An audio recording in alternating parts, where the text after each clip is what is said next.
রাজধানীর উত্তরায় এক দম্পতিকে প্রকাশ্যে কোপাতে থাকেন দুই যুবক। এ সময় স্বামীকে বাঁচাতে রামদায়ের সামনে ঢাল হয়ে দাঁড়ান স্ত্রী। ভাইরাল হওয়া ওই ভিডিওতে দেখা যায় স্বামীকে পেছনে লুকিয়ে রাখার চেষ্টা করছেন আর ধারালো অস্ত্রের সামনে চলে এসেছেন স্ত্রী। এ সময় স্বামীকে বাঁচাতে হাত জোর করে আকুতি জানাচ্ছেন তিনি। স্বামীকে বাঁচাতে স্ত্রীর এমন সাহসিকতাকে সেলুট জানাচ্ছেন অনেকেই। নেট দুনিয়ায় প্রশংসায় ভাসছেন ওই নারী। আহত অবস্থায় দুজনকেই রাজধানীর একটি হাসপাতালে ভর্তি করা হয়েছে।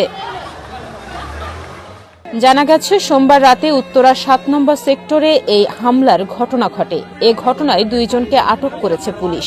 আটককৃতদের মধ্যে রয়েছেন মোহাম্মদ মোবারক হোসেন ও রবি রায়।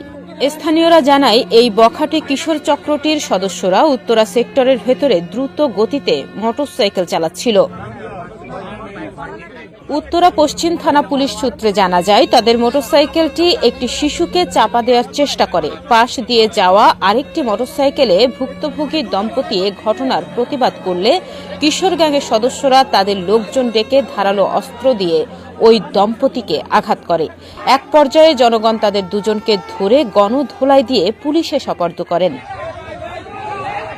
এ বিষয়ে উত্তরা পুলিশ থানার ওসি জানান, এ ঘটনায় দুজনকে আটক করা হয়েছে। যারা কুপিয়েছেন তারা সন্ত্রাসী। বাকিটা তদন্তের পরে জানা যাবে।